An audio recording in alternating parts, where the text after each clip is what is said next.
Isang mapagpalang umaga po sa ating lahat at maging doon sa mga sumusubaybay po sa atin sa Facebook Live. Ngayon pong araw, ang ating pong pag-uusapan, ito po ay patungkol sa yung tinatawag na yung sovereignty will of our Lord. No? Na sabi nga po sa Isaiah 55 verse 8-9, pwede bang paki-flash, kapatid? Sabi po dyan na ang pag-iisip ng Diyos ay hindi natin pag-iisip at ang pamamaraan ng Diyos ay hindi natin pamamaraan na kung gaano daw po kataas ang langit sa lupa. No? Tunay na talagang kuminsan hindi natin maintindihan, hindi natin kayang arokin, no? Kuminsan sa mga nangyayari sa buhay natin. At may mga pagkakataon na kuminsan nagiging masama ang Diyos. May mga pagkakataon na nagiging mali ang Diyos kasi we try to equate, no? Yung kanyang pag-iisip ayon sa ating understanding. So, ayan po, ano? Sabi nga po, talagang makikita natin dito sa pag-uusapan natin. Ito po ay part 2 nung message ni Kuya Tupay ko, naalala nyo, last week. Kasi naalala ko yung kay Kuya Tupay, disappointed with God. Ngayon po, ang pag-uusapan natin, why God allows suffering in our life. No? Bakit inaalaw ng Diyos yung sakit, yung kahirapan sa buhay natin, no? So, makikita natin mamaya na ganun, may purpose pala ang lahat ng mga bagay. So, bago po tayo magsimula, tayo po muna ay manalangin. Let us pray. Muli pa, Panginoon, kami po ay dumudulig sa inyo sa amin pong pagbubulay-bulay, pag-aaralan yung salita. Ama, buksan niyo po ang aming puso't isipan at kayong patuloy na magbigay ng kaliwanagan sa amin sa mga salitang mahayag na ito ay maging kapakipakinabang sa amin pong buhay spiritual at sa amin pong paglakad dito sa mundong ito. Muli pa, Panginoon, dalangin namin ito. In Jesus' name we pray. Amen. Okay, yan. God's shout. So, binasa na ng kapatid kanina yung main verse natin. Ayan, yung 1 Peter 5:10. Nakarinig na ba kayo ng isang panalangin ng isang ina para sa kanyang anak? Ganito po yung panalangin ng nanay. Araw-araw nananalangin siya sa Diyos na sana yung anak niya ay makaranas ng sakit, makaranas ng paghihirap. No? Kakaibang panalangin, di ba mga kapatid? Tayo bilang isang magulang, ayaw nating mahirapan, masaktan ng ating mga anak. Pero ibang klase po itong nanay na to. No? Alam niyo po kung bakit? Kung minsan ganyan tayo, nagkakaroon tayo ng misinterpretation. Kasi yung anak po niya ay meron pong isang uri ng karamdaman. May tinatawag na yung sakit na CIPA. Ang ibig sabihin po ng CIPA, mga kapatid, this is a congenital insensitivity to pain and hydrosis. So this is a very rare kind of disease, no? Ang mga taong meron ganitong uri ng karamdaman ay ang mga taong hindi nakakaranas ng sakit. At hindi po sila pinagpapawisan, mga kapatid, no? Yan yung mga taong miski mabagsakan ng bloke, ng hollow block sa ulo, wala lang. Ito yung mga tao na pag nagbe-bake ng cake, tapos aksidente na lang mahahawakan yung pan, hindi nila mararamdaman yung init. Ito yung mga uri ng tao na miski pumunta sa Middle East, tumira siya sa Middle East, no? Hindi siya pagpapawisan. Kasi madali pong nag-generate yung kanyang katawan ng lamig, no? So, ito yung gustong magkaroon, yung panalangin ng nanay niya. Gustong magkaroon ng feelings, no? Makaramdam yung kanyang anak. Kasi mga kapatid, ang mga taong mayroong ganitong uri ng sakit, Sabi nga po doon sa nabasa ko, 25 years lang po yung kanilang lifespan.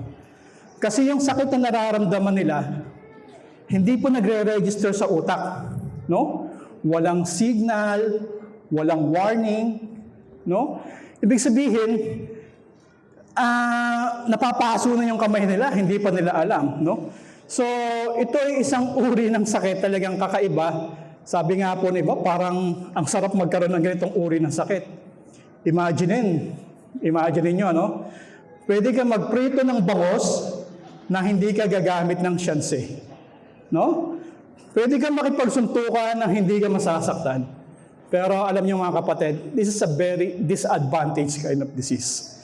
So dito, itong example na to, ito ay i-relate natin sa ating topic kung bakit inaalaw ng Panginoon ang pain and suffering. No? Nakuha niyo po yung ibig sabihin mga kapatid? So sabi nga po, pain is a signal, pain is a warning, pain speaks to every one of us. So ang pain, yan po ay ginagamit ng Panginoon, may purpose po. No? Hindi yung nakakaranas tayo ng sufferings ng walang dahilan. So dito makikita natin na kung paano ginagamit ng Panginoon ang sufferings in order for us para sa holy purposes ng Panginoon, no? Para sa banal na layunin ng Diyos.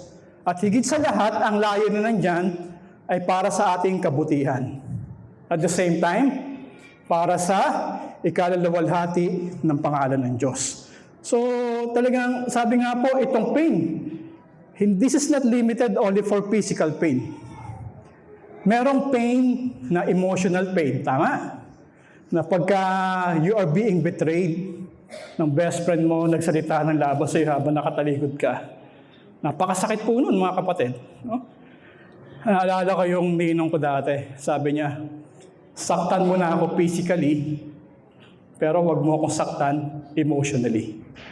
Kasi matagal maghilom pagka emotional pain. At meron ding traumatic pain, mga kapatid.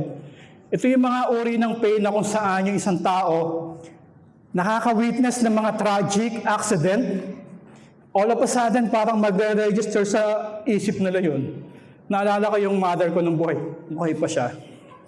Takot po siyang sumakay sa escalator. Kasi ang feeling niya, kakainin ng escalator yung paa niya. No? So, traumatic pain. At meron ding pain when we lose our loved someone. So, kagaya kahapon, inaalala ng buong Pilipinas yung kanilang mga mahal sa buhay na yumao. No? So, napakasakit po niyan. Naalala ko si Kuya Erwin, nung kinukwenta ni kapatid na Aris, na ilang taon niyang hindi siya makamove on. No? Talagang mahirap ang pain, mga kapatid.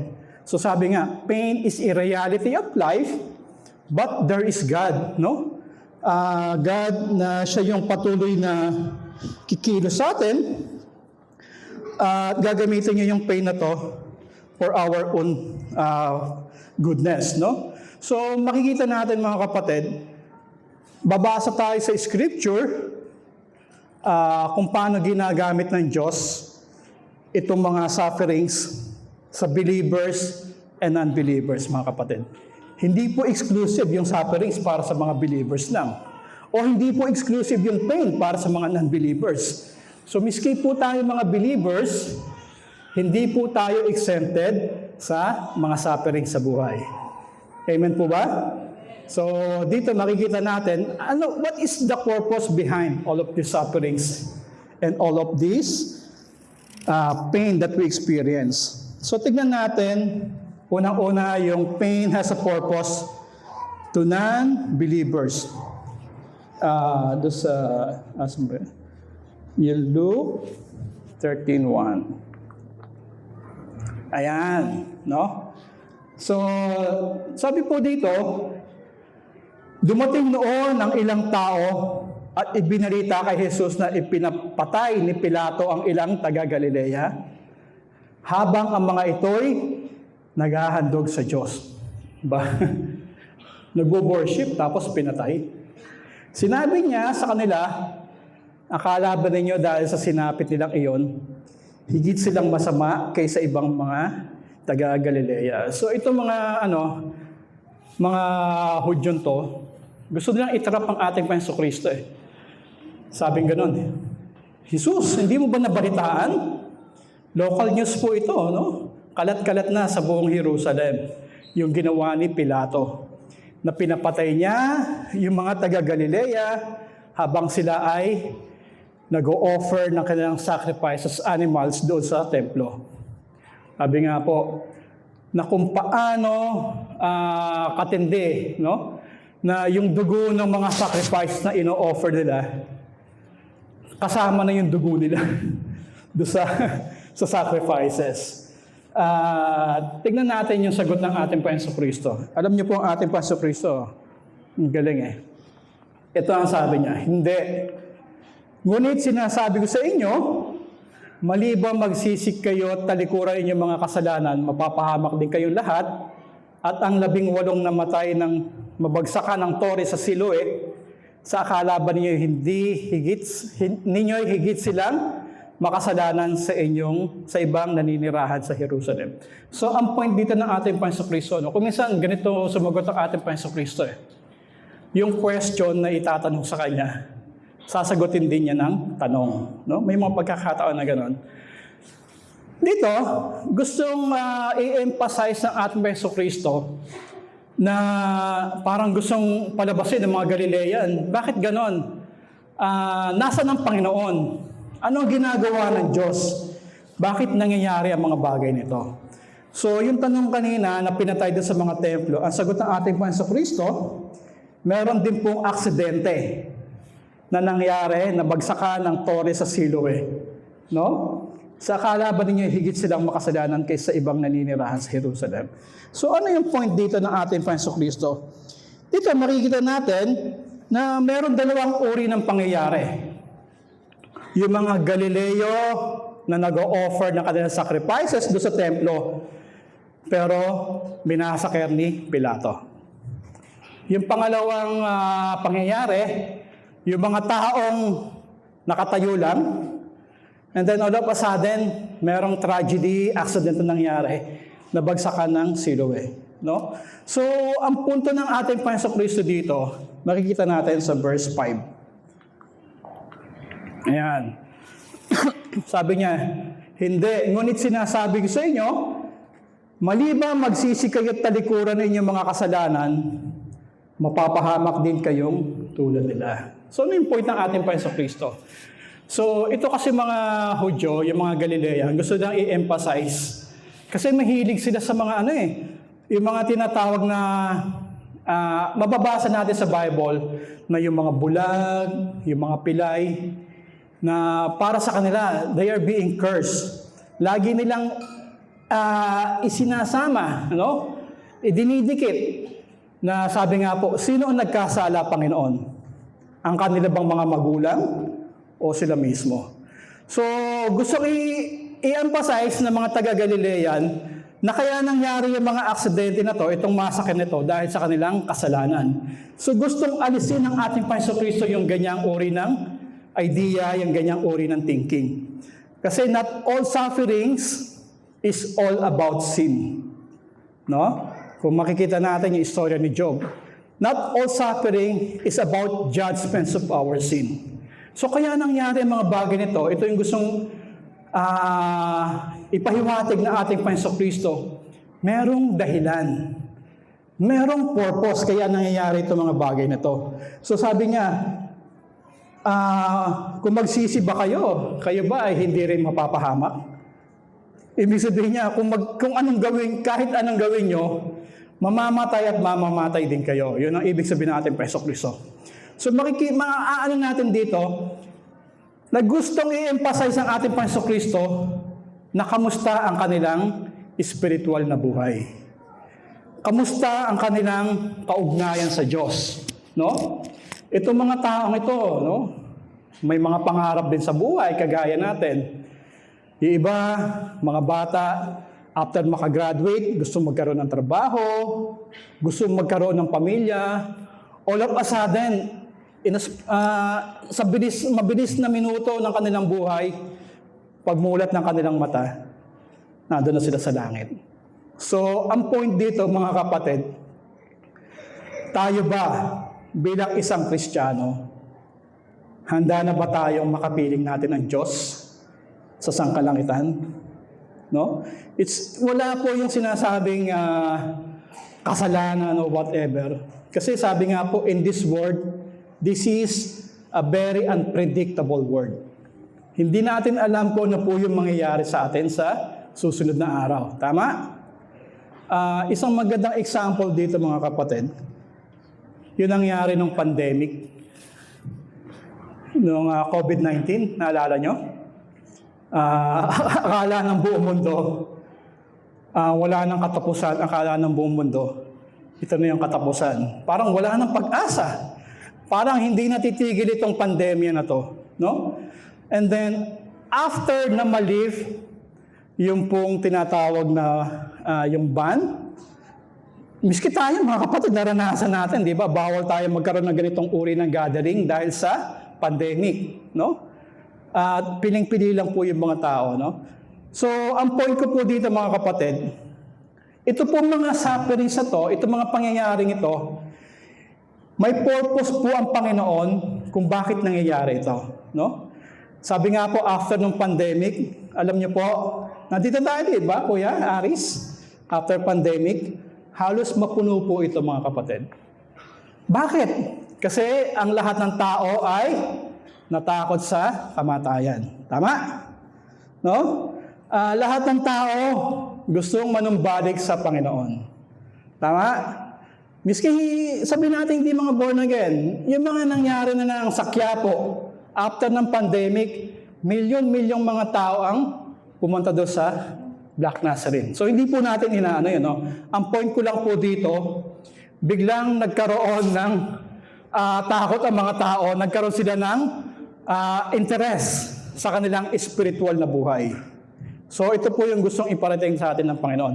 Kaya lang, after several weeks, after several months, sabi nga po, the terror is being evaporate, nung wala na yung takot ng mga tao, back to normal na naman yung dami natin. So, yan po yung realidad ng buhay, di ba? Mga tragedy, mga sufferings na nararanasan natin, talagang kasama po yan. So, meron pong purpose kung bakit po nangyayari ang mga bagay na yan. Yan po ay para maging aware tayo, i-check natin yung ating spiritual condition. Sabi nga po kanina, miski itong buhay, double po ito. Hindi natin alam kung ano yung mangyayari sa atin paglabas natin sa pintuan na yan. At laging binabanggit ni Kuya Edward pagka may funeral service kami. Hindi ibig sabihin sa sementeryo, iba-iba po ang mga sizes ng mga puntod. Merong maliit, may medium, merong large. So isang ibig sabihin na we are not in control of our life. Amen? So, kanino natin ipagkakatiwala yung buhay natin? So, dito sa pinag-uusapan natin, itong mga tragedy na to, itong mga massacre na to, kagaya ng binanggit ni Kuya Aris, sa Nigeria. Actually, sinusundan ko rin po yung balitang yan na all Christians are being persecuted sa Nigeria. Meron po dyan yung isang church, habang nasa church sila, kagaya nangyayari sa China. Sinunog po yung isang church, inilak, kinadena, at saka po sinunog. No? So sa panahon po natin mga kapatid, talagang ang tao hindi natakot sa mga otoridad, no? Hindi natakot gumawa ng krimen. Kumbaga, yung iba nga sa Nigeria, nakita ko doon sa YouTube naka-video pa. Nagmamakaawa yung Afrikanong nakahiga sa binaril. So, talagang makikita natin, nakakatakot in a sense na mawawala na tayo din sa buhay na to, no?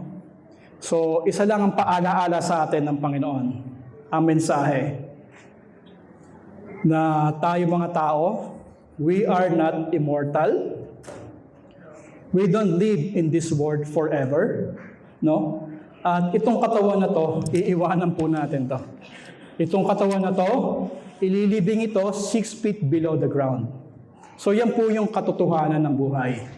So kaya po ang tanong, kapatid, baka wala ka pang kaugnayan sa ating Panginoong Kristo. No? So this is a realization. Check your spiritual condition. Ang mga nangyayari sa mundong ito, no, may purpose po yan. At kung minsan nakakaranas tayo ng mga matitinding problema sa buhay, nakakaranas tayo ng matinding sakit, no? This is not about our sins, no? This is just a warning, a signal. Sabi nga po, because pain speaks to us. Okay, next. Ayan. Sabi po sa Job, sapagkat ang Diyos ay minsan nagsalita, oo, makalawa, bagaman hindi pinakikinggan ng tao. So, ganun pala, ano? Nagbibigay pala ng warning ang Diyos sa bawat tao. Miski sa believers and non-believers, no? Nandiyan yung maaksidente, all of a sudden maaksidente. So, ito pala ay inaalaw ng Panginoon, no? Sapagkat minsan nagsalita, oo, makalawa, bagaman hindi pinakikinggan ng tao. Nagpaparamdam ang Diyos sa bawat tao. Next. Yan, sa Job 33:19-20, sabi diyan, pinadadalhan niya ang tao ng iba't ibang sakit. Upang sa pamamagitan ng kirot, ang tao ay maituwid. Ang taong may sakit ay walang panlasa, masarap man ang pagkain, wala ring gana. Nauubos ang kanyang laman, natitira ay butot balat na lamang, at parang handang-handa nang pumunta sa daigdig ng mga patay. So kung minsan inaalaw ng Panginoon yung sobrang hirap, no, sa buhay ng isang tao. So ang Panginoon po ay nangungusap. Next. Ayan, sa Job 33:29 sabi, narito ang lahat ng mga bagay nito ay gawa ng Diyos, makalawa, oo, maikatlo sa tao. So ibig sabihin yan, mga kapatid, hindi lang isang beses nagbibigay ng warning ang Diyos sa lahat ng tao. So ganun po kamahal ng Diyos ang tao, no? Kung minsan meron tao na may stroke, first stroke makakasurvive, tama? Pero wala pa ring response sa Diyos. Hindi pa rin nila chine-check yung kanilang spiritual condition. Second time, may stroke na naman. Bali, wala na naman. Third time na na-stroke, matutuluyan na po. So ano yung ibig sabihin ito, mga kapatid? Sabi nga po, ang Diyos ay mapagpahinuhod, no? Very patient po ang Diyos mga kapatid. Talagang lahat ng paraan gagawin ng Panginoon. Kaya lang at the end, talagang sadyang mayroong mga taong matitigas ang ulo, mga taong matitigas ang puso. Ayan, sabi diyan sa Job 33:26-27, mananalangin siya sa Diyos at siya'y pakikinggan. No? Yung mga magkakasakit, papagalingin ng Diyos, ang pagsamba niya ay mapupuno ng kasihan. No? Magpapasalamat sapagkat siya'y gumaling. Muli siyang ilalagay niyan Diyos sa mabuting katayuan. Sasabihin niya sa madla, sa Diyos ako'y nagkasala, walang matuwid na nagawa, subalit pinatawad niya ako. So dito makikita natin yung realization ng mga tao. Ito yung mga taong nag-respond, yung mga taong kumbaga tumugon sa alok ng Diyos, no? Ito yung mga taong tinanggap ang Diyos, tinanggap si Kristo bilang Panginoon at tagapagligtas ng kanilang buhay. Okay. So, dito naman po sa pangalawa, ito po yung sinasabing yung pain has a purpose. Kung doon sa una, pinag-usapan natin mga non-believers. Ito naman po ay sa mga believers. So, ito po ay istorya ni Apostol Pablo. Matatagpuan natin 2 Corinthians 12:7. Ito po ang sinasabi. Ngunit upang hindi ko ipagyabang ang kamanghamanghang pahayag ng Diyos sa akin, ako'y binigyan ng isang kapansanan sa katawan na nagsisilbing sugo ni Satanas upang pahirapan ako at nang sa gayoy hindi ako maging palalo. So ito po mga kapatid, ito po yung istorya ni Apostol Pablo sa mga taga-Korinto na sinishare niya yung kanyang experience with God. Sabi nga po, this is almost like a rapture. Muntik na pong ma-rapture si dito, si Apostol Pablo, no? At nakita niya ang kagandahan, ang kaluwalhatian ng langit. Nireveal sa kanya ng Diyos, no? Kaya lang, after revealing itong mga bagay nito, merong price na ibinigay sa kanya ang Diyos. Hindi po yung price na ikatutuwa niya. Yung price na, kumbaga, tawag ng iba is tinik sa laman ni Apostol Pablo.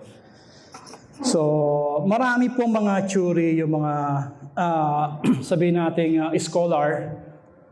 Ito daw pong tinik sa laman, ito daw po yung guilty feelings ni Apostol Pablo na habang siya ay nagpipreach sa mga tao about Lord Jesus Christ, all of a sudden, bigla na lang sa harapan niya, yung dati niyang pag-uusig sa mga Kristiyano. So nagkakaroon siya ng guilty feelings, no? Kaya nahihirapan si Apostol Pablo. And then may theory naman, itong tinik sa laman, ang sinasabi naman ng iba, ito naman yung persecution ng mga Judaizer, no? Na kung saan itong mga Judaizer na to, si Apostol Pablo is being persecuted. Na habang siya ay nangangaral, kung minsan babatohin na lang siya, may magkakataon na talagang halos mamatay na siya, no? Akala ng mga Judaizer, patay na siya, kaya siya iniwanan. Pero nandun yung pag-iingat ng Panginoon. So, thirdly, ang sinasabing tinik sa laman, this is all about physical ailment ni Apostol Pablo na binabanggit sa Book of Acts and then sa Book of Galatians. Ito po ay yung paglabo ng kanyang paningin. No? So, sabi nga po, siguro, ipinakita sa kanya ng Panginoon, inireveal sa kanya yung kagandahan ng langit. Itong, sabi nga, yung paglabo ng kanyang paningin, no? Ito yung naging hadlang para siya ay maglingkod ng mas mabuti pa sa Panginoon. So dito makikita natin, bakit inalaw ng Diyos kay Apostol Pablo yung sinasabing tinik sa laman? Alam niyo po mga kapatid kung bakit? Kasi ang Diyos ay mahal na mahal si Apostol Pablo. Okay? Ayaw ng Diyos yung sinasabi diyang, hindi ako maging palalo. Ayaw ng Diyos na maging proud si Apostol Pablo sa kanyang sarili. No? Kasi galit po ang Diyos sa mga palalo, sa mga mayayabang. No? Marami pong accounts sa Bible. Tingnan natin yung buhay ni King Nebuchadnezzar. Diba? Sa sobrang pride niya, akala niya siya na yung king of the world, no? Pero naghirap si King Nebuchadnezzar, no? Naghirap siya. At ang kagandahan doon, nakita niya yung katotohanan patungkol sa Diyos, no? At tingnan natin si Herodes, na kung saan nagkaroon ng feast sa Sidon Tyre, pinuri siya ng mga tao, no? Si Herodes. Hindi po ito si Herodes the Great, mga kapatid, ha? Ito po ay si Herod Agrippa the First. Apo po ito ni Herod the Great, no? So, ito pong si Herod Agrippa, yung kaluwalhatian na supposed to be para sa Diyos, inangkin niya po. Kaya nangyari sa kanya, yung uod sa katawan, no? So, dito makikita natin mga kapatid, kung gaano galit ang Diyos sa mga taong nagpapalalo, sa mga taong mayabang. So yun yung ayaw na mangyari ng Diyos kay Apostol Pablo. Gusto ng Diyos na maging humble si Apostol Pablo. Kaya siya binigyan ng sinasabing tinik sa katawan. Sabi pa dito, no, na baka mamaya itong mga bagay nito, i-expose ni Apostol Pablo yung kanyang na-witness together sa Diyos, no? Yung sa langit. magiging ano siya sa sarili niya, magiging proud siya sa sarili niya. And then next, tandaan po natin, yung una, ayaw na maging palalo si Apostol Pablo ng Diyos. And then sabi sa 2 Corinthians 12:10, ang halaga sa akin kung ako'y mahina, kutyain, pahirapan, usigin at magtiis. Sapagkat kailan ako lalong mahina, saka naman ako magiging malakas. So ilang beses po mga kapatid na nagmakaawa si Apostol Pablo, no? Na alisin yung tinik sa kanyang laman. At sabi sa kanya ng Diyos, sapat na yung kahinaan mo, sapat na ang kalakasan ng Diyos sa iyo. Sabi sa 2 Corinthians 8:9, 3 beses akong idinalangin sa Diyos na alisin ito, ngunit ganito ang kanyang sagot, ang pagpapala ko ay sapat na sa lahat ng pangailangan mo, lalong nahayag ang aking kapangyarihan kung ikaw ay mahina. Ano po ibig sabihin yan mga kapatid? So ibig sabihin yan mga kapatid, pagka po tayo ay feeling natin we are being down in this life, no? Yung feeling na we are being broken, kasi marami pong mga Bible character na nakaranas ng brokenness sa kanilang buhay. So this is not a punishment, this is just a preparation, no? At the same time, ito pong brokenness na to, ito yung magtutulak sa atin, ito yung magiging dahilan para mas lalo po tayo magtiwala sa Diyos. Kung niyo po ibig sabihin mga kapatid? Kaya alam ko lahat tayo mga Kristiyano nakaranas ng iba't ibang uri ng mga problema sa ating buhay. Tama? Mabigat, no? Kung minsan sasabihin natin, bakit ganon? Kung kailan ako nakakilala sa Panginoon, parang nagkaganito ang buhay ko, no? So, parang unfair sa tingin natin. Pero itong brokenness na to, ito po yung ginagamit ng Panginoon para mas lalo tayong magtiwala sa Kanya. Mas lalo nating ibigay natin yung Kanyang buhay sa Kanya. Yung tipong wala nang matitira sa sarili natin. Yung tipong ang tanging aasahan na lang natin ay ang Diyos. No? Sabi dito, Paul begged to God, it is not a punishment. It was given to Paul not to be conceited. It will allow Paul to remain continually dependent to God. So, yun yung gusto ng Panginoon sa ating lahat, hindi lang kay Apostol Pablo. Sa lahat ng mga nagpaligtas, nagtiwala sa ating Panginoon Kristo, gusto ng Panginoon maging dependent tayo sa Kanya. Naku, niyo ibig sabihin mga kapatid, hindi lang dependent sa mga bagay na maliliit. Sasabihin mo, ay Panginoon, maliit na bagay lang to. Kayang-kaya ko to. No? Pagka malaki, Panginoon, sa'yo na. So, ang inaano dito is total surrender of our life. So, ito yung gusto ng Panginoon lagi tayong dudulog sa Kanya, lagi tayong magdedepende sa Kanya. Saan na kayo nakakita ng ganyang tao? Na lahat ng oras, 24/7, pwede kayong humingi ng tulong. Kasi ang tao, limitado po ang magagawa niyan Ang tao, pagka may sobra siyang pera, kaya kanyang tulungan. Pero ang tao may pangangailangan din po sa kanyang pamilya. Unlike sa Diyos, mga kapatid, ito ang gusto ng Diyos, palagi tayong aasa sa Kanya. Financially, miski sa karunungan, miski sa mga problema, lahat ibigay mo sa Diyos, no? Meron bang hindi kaya ang Diyos na pwedeng gawin sa buhay natin, mga kapatid? Wala, di ba? Kasi dito makikita natin, gustong i-emphasize ng Diyos that we are not in control in this life. No?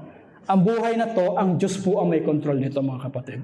So, ang gusto ng Diyos, maging maayos tayo. So, at isa pa dito, yung sinasabi yung danger of being so confident in His revelation. Baka mamaya ma-overwhelm, no?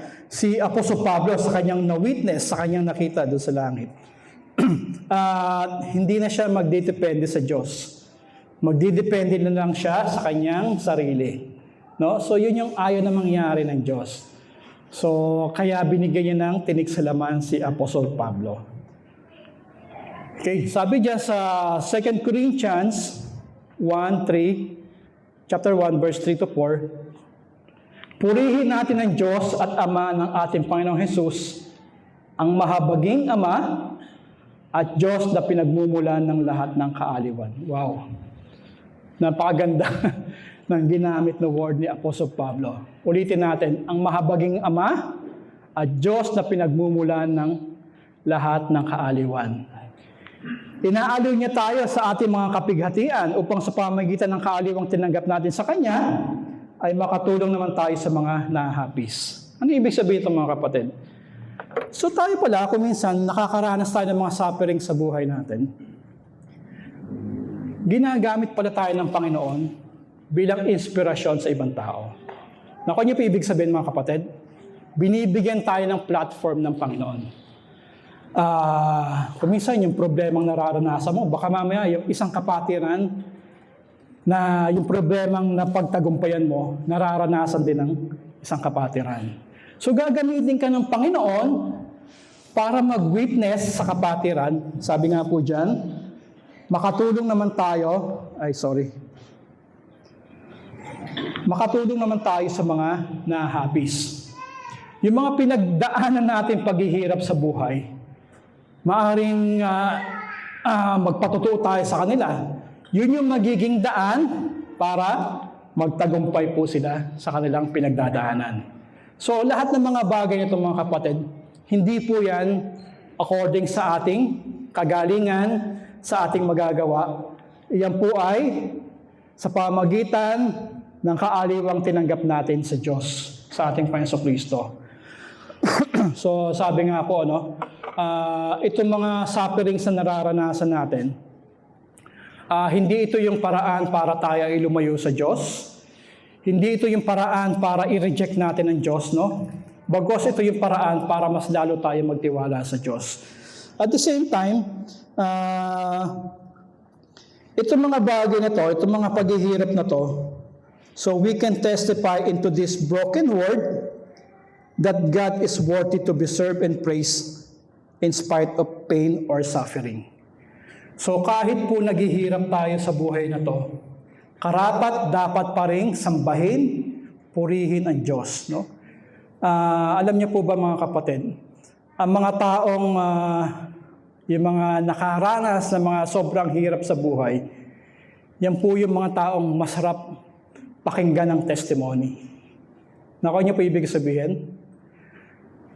Yung laging ini-example ni Kuya Topay, si Nick Vujicic ba yun, Kuya? Vujicic, no? Na siya yung walang kamay, walang paa, pero naglilingkod sa Panginoon. Makikita niyo mga kapatid, na pagtagumpayan niya yung kanyang sufferings, siya yung ginagamit ng Panginoon. Alam niyo ba, kung saan-saan lugar na siya nakakarating, kung saan-saan lugar na siya nakakapunta, kasi nagpapatotoo siya, kasi yun yung ginagamit niyang encouragement sa lahat ng tao. Although wala siyang kamay, wala siyang paa, pero ginagamit siya ng Panginoon. Hindi siya nagmukmok, hindi siya nadugmok, hindi siya nagtampo, hindi niya nireject ang Diyos. Ginamit niya yung kanyang kapansanan para magpatotoo sa ibang tao. Miski tayo mga kapatid, may mga problema tayong nararanasan sa buhay na to, mabigat. Kaya may mga kapatid ako, natutuwa ako pagka nagte-testimony dito no? Kasi ang testimony mga kapatid, magandang bagay po yan. It's just one way of encouragement one another. Na yung iba nahiya kasi hindi maganda yung naranasan ko Hindi. Gamitin mo yan para makapag-encourage ka ng ibang kapatiran. Okay? Next. Ay, wala na. Nagana. Okay. Ayan, sabi dyan, no? Sapagkat kung gaano karami ang aming paghihirap dahil sa aking pakipag-isa kay Kristo, so yung kasama pala sa buhay ng isang Kristiyano ang sufferings, no? Kaya huwag kayong magtaka kung tayong lahat ay nakakaranas ng sakit ng suffering sa buhay na to. No? Ayan, no? Napakaliwanag. Kasi nakikipag-isa tayo kay Kristo. Gayon din naman, karami ang aming kaaliwan kay Kristo. Although nakakaranas tayo ng sufferings, pero meron tayong kaaliwan sa buhay na to. No? Kaya yung iba, kahit naghihirap na, pero ang saya-saya pa rin. Nakikita ng mga kapitbahay, wala kang trabaho. Pero parang hindi ka tumatanda. Parang hindi mo iniisip yung pamilya mo. Kasi may nakakapag-ari sa Kanya, si Kristo. So kung naghihirap man kami, ito'y para sa ikaaliw at kaliligtas ninyo. So yung pala yung dahilan ginagamit ng Panginoon. Para maging magandang patutuo tayo sa ating mga kapitbahay, sa ating mga katrabaho. No? Kapag naaliw kami may naaliw rin at lumalakas upang inyong matiis ang mga kapighatiang dirananas ninyo tulad namin. So, kahit na naghihirap ka sa iyong karamdaman, pero nakikita sa iyo yung kasiyahan, hindi ka apektado ng nararanasan mo. Yan po ay nakakapagbigay ng encouragement sa mga kapatiran. Amen? Next. Nagahanga. Sabi dito, alam natin hanggang ngayon dumaraing ang sangnilikha dahil sa matinding hirap na tulad ng isang nanganganak. Ito, magandang part po ito mga kapatid. Alam niyo po ba, hindi lamang, ito pong sufferings and pain, this is not limited only to humanity. Kumbaga sa sangkatauhan. No? Yung pong kasalanan na ginawa ni Eva at Adan, all creation was being affected. Hindi lang po tayong mga tao. Miski yung mga halaman, yung mga hayop, yung mga natural resources, no? Yung mga lindol na yan, yung mga pagbaha na yan po ay dahil sa kasalanan mga kapatid. Hindi lamang po basta tao po ang nagsasuffer. No? Sabi diyan, alam nating hanggang ngayon dumaraing ang sangnilikha. Groaning, no? Parang humihigbi. Hirap na, no? Sabi diyan, ang sangnilikha. All creation mga kapatid. Hindi sinabing sangkatauhan lang. Ibig sabihin, pag halaman, mga hayop, no? Bundok, no? Lahat ng mga bagay na created ng God, affected po ng kasalanan. Dahil sa matinding hirap na tulad ng isang nanganganak. Next. Ayan. Sapagkat nananabig ang sangnilikha na ihayag ng Diyos ang kanyang mga anak. So, gusto ng all creation, they are being restored, mga kapatid. Kaya yung mga lindol na nararanasan natin, yung mga pagbaha na yan, mga disaster na yan, miski itong mundong ito, mga kapatid, no? Gusto nilang magbago, gusto nilang makaranas ng restoration. Next. Okay. Romans 8:23. At hindi lamang ito, kundi tayo mga tumanggap na ng Espiritu bilang unang kaloob ng Diyos, ay dumaraing din habang hinihintay natin ang pagpapahayag ng ating pagiging mga anak ng Diyos at ang paglaya ng ating mga katawan. So dito makikita natin, no, na sin is very powerful, no? Na itong sinasabi ni pahamak sa buhay ng mga tao. Hindi lang pala sa buhay ng tao, no? Kundi sa buong sangnilikha. No? Talagang pahamak po itong kasalanan na to eh. At sabi diyan, no, hindi lang yung mga hayop, yung mga halaman, no, yung natural resources, hindi lang yan nag-aabang ng restoration. Ano po ang sabi diyan? Miski yung mga tumanggap, Pakay na nga kapatid. Ayan. Miski yung mga tumanggap ng Espiritu, no? Sino po yan? Tayo po yan mga kapatid. Tayo po yan mga believers, mga mananampalataya. Kasi miski po tayo, nakakaranas po tayo ng iba't ibang problema sa buhay, no? Financially, sa ating kalusugan, yung iba sa atin mayroong matinding sakit, no? Ang sabi diyan, no? Hinahantay natin ang pagpapahayag ng ating pagiging mga anak. Miski tayo, inaantay natin yung restoration. Ano ibig sabihin ng kapatid ng restoration? Kaya ka pa nagsasabi ng restoration.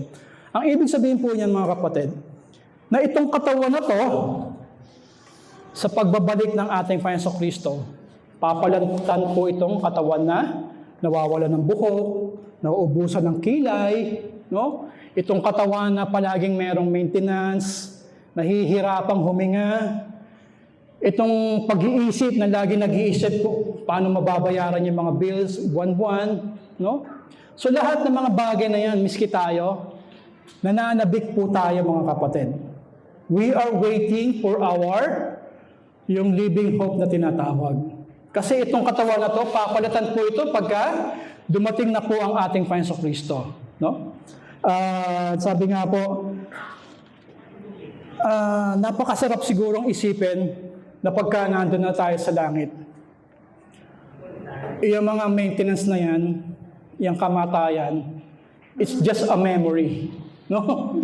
Alaala na lang natin yung kamatayan, mga kapatid, pagka nasa langit na po tayo. Napakasarap isipin na hindi ka na mag-iisip ng problema. Sabi nga po, paano magiging langit ang langit kung iisipin mo pa yung mga kamag-anak mo na hindi na nampalataya sa Panginoon? Paano magiging langit ang langit kung iisipin mo yung mga kamag-anak mo na kahit ilang beses kang nagpahayag ng salita ng kaligtasan pero hindi sila tumanggap? Sabi sa Revelation, lahat po ng mga paghihirap, paghahapis, kalungkutan, aalisin po sa ating lahat yan. No? Kaya nga po tinawag na langit. Wala nang paghihirap, hindi ka naiinom ng maintenance dun sa langit, no? Hindi mo na iisipin yung mga kamag-anak mo matitigas ang ulo. Lahat yan, mabubura na yan, aalisin na yan. Bagkus, papalitan niya ng kasiyahan ng Diyos sa piling niya. Bilang pagwawakas, mga kapatid, sabi nga po, sabi ni C.S. Lewis, God whisper in our pleasure. God speak in our circumstances. But God shout in our pain. So ganyan po tayo kamahal ng Panginoon. No? So pagka maayos yung buhay natin, pinapaalalahanan tayo. Pagka medyo naan na yung circumstansya ng buhay natin, kinakausap tayo ng Panginoon. Pero tumutugon ba tayo sa Panginoon? Pero pagka nakakaranas na tayo ng paghihirap sa buhay na ito, sumisigaw na po ang Panginoon sa atin. He will just give us a warning. It is a signal. No? So wag po nating pabayaan yung mga warning ito, mga kapatid. Magandang umaga po sa ating lahat.